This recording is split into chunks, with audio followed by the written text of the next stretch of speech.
Thanks to PlayStation, I got the opportunity to go hands-on with the PS5 Pro. They flew me up to their offices for a day, and I basically was in a room with a whole bunch of dual screen setups where you had a game running on the 5 Pro and another screen where it was running on the regular 5. I could swap between the quality and performance modes to really see immediately side by side how exactly the Pro is enhancing the game. Now with that said, I was not able to actually capture any of the footage of what I played firsthand. The B-roll you're going to be seeing in this video is capture provided by PlayStation, but it does line up with what I was seeing firsthand. Now the first thing I really want to dive in on is what exactly does the Pro have to offer for these games? Because while there can be a general tagline of what the goal is, ultimately it really is up to each and every individual dev how to leverage the increased power of the system to make a Pro profile for their games. As part of the PS5 Pro reveal, Mark Cerny really emphasized this concept of the main goal being trying to bridge the gap between quality and performance modes. Games being able to maintain their quality style visuals, keeping the resolution, keeping all the nice little visual effects, but not sacrificing the frame rate for that.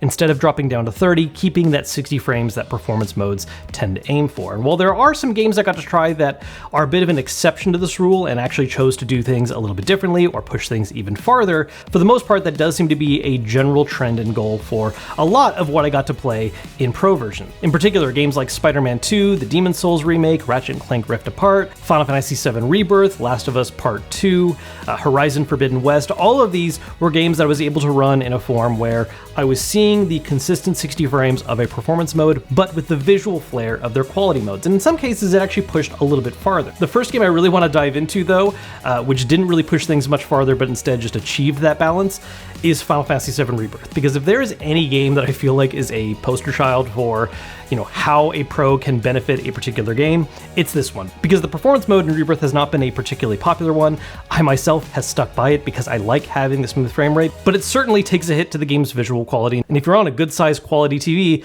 yeah, it's a pretty blurry looking image compared to how crisp and clean the quality mode looks. So being able to have the quality level crispness while also having a smooth 60 frames, this is one of those titles where I really feel like you just immediately notice that difference of, oh, I'm keeping the same frame rate, but wow, does this actually look a lot better. Meanwhile, in other games where the performance mode maybe isn't quite as visually stand out as Rebirth's, you are still getting this effect where when you're seeing immediately side by side how the game looks in quality mode versus how it runs on Pro, yeah, you're getting that smooth frame rate while maintaining the same good visuals, and when you compare it to the performance mode, yeah, it is definitely a better looking image. Sometimes in some slightly subtle ways depending on what it is you're looking for, and a large part of this comes down to how good of a TV you're playing on and how large it is, how far away you sit from it, but in those situations where you're able to get a good look at it and you're using a good TV, there are some significant differences in how good the games can look. But there are some games that also push this idea a little bit more forward. For instance, the Insomniac titles I think really highlighted an interesting way where ultimately the main sales pitch again for Spider-Man 2 and Ratchet and Clank is that you're getting quality mode at performance level frame rate, but there was actually just a little bit of extra visual fidelity you're getting out of the Pro version. In particular, getting greater detail in distant things. There are times where looking at a quality mode in one game, you might notice something like a flag floating, but you can't really see the pole it's attached to, and it's clear within the Pro version. Just a lot more distant details that are able to come through a lot more cleanly. And also particle effects, having lots of different things fly across the screen actively. A very good example of this was the confetti in the opening scene of Ratchet and Clank, where you're able to have a lot of this confetti flying around, more than you were seeing in the quality mode of the regular game, while maintaining that performance mode 60 frame smoothness. Another example, and one that was maybe a bit more specific, but I also think was another very large highlight in terms of noticing a difference between the regular 5 and the Pro, was Horizon Forbidden West. This is another game where the Performance Pro profile is leveraging having 60 frames while keeping quality style visuals, but there are a lot of other subtle upgrades across the board. Things like how it's leveraging ray tracing, how God rays are working, the details in things like how water looks when it's falling as part of a waterfall. And in particular, there are some bits in the Forbidden West DLC where there is a night and day difference in terms of the crispness and quality of these holographic effects that they get by on the 5, but look noticeably better running on the Pro. Going beyond this, one particular genre of game that I think was doing a very interesting way of showcasing the benefits of the Pro were racing games. In particular, Gran Turismo and F1 Racing both showcased having additional mode options opened up by the Pro, not only having 4K 60 visuals, but in the case of both games, you're also able to leverage a 4K 60 mode that also offers better ray tracing. F1 in particular actually was a very standout experience to me, where seeing how it ran in the regular 5 profile and then seeing what ray tracing did to it. Look, ray tracing is one of those things where a lot of times when I see the side by side, I'm not always convinced convinced it's that necessary. In F1 Racing, it absolutely resulted in a more lifelike style image and much more realistic lighting than the standard profile offered. And in the case of GT, it opened up the ability of having car reflections so you can actually see your car in the reflection of other cars, something that is offered in the 5 profile when doing replays that are also capped at 30 frames, but now thanks to the Pro, you're getting that 60 frame rate gameplay with those reflections at 4K all at the same time.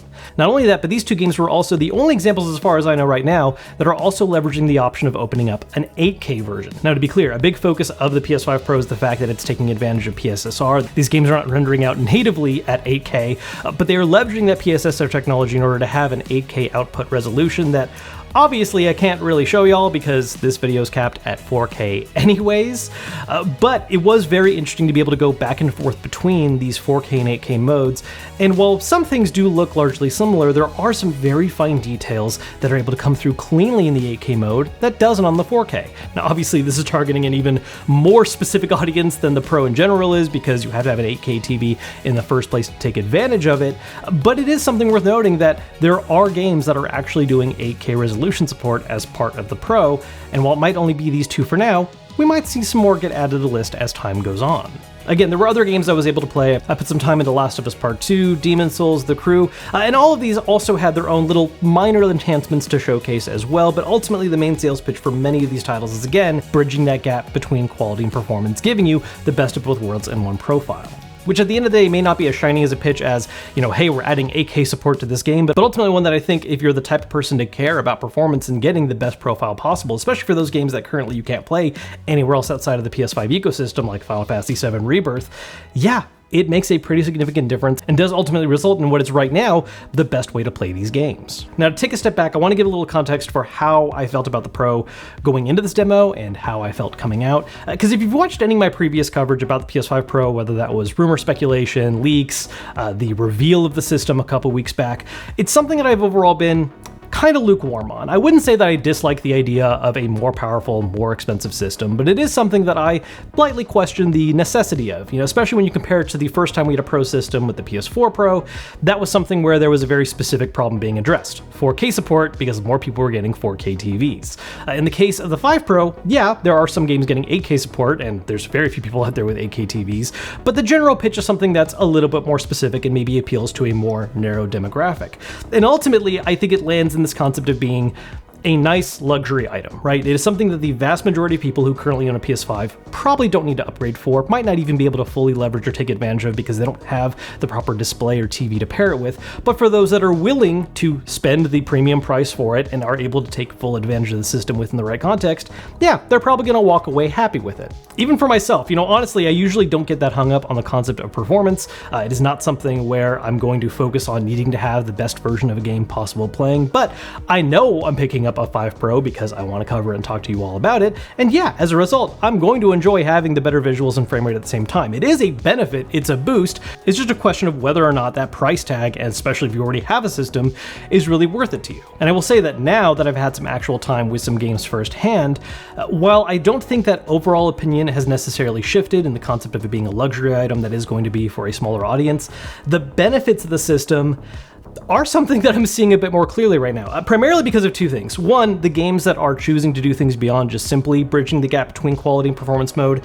Horizon Forbidden West in particular had a few scenes that very much stood out to me. Seeing the ray tracing mode in F1 Racing had a big impact. But not only that, but even in the cases of games that are just bridging that gap, getting to immediately see side by side how the games look and run is more impactful. It's one thing to have this memory of like, yeah, I know what this game looks like, and now I'm seeing it on a Pro, and yeah, I guess it looks better. And really being able to see it side by side, especially in the case of Rebirth, really highlights how much of an impact this Pro system can have.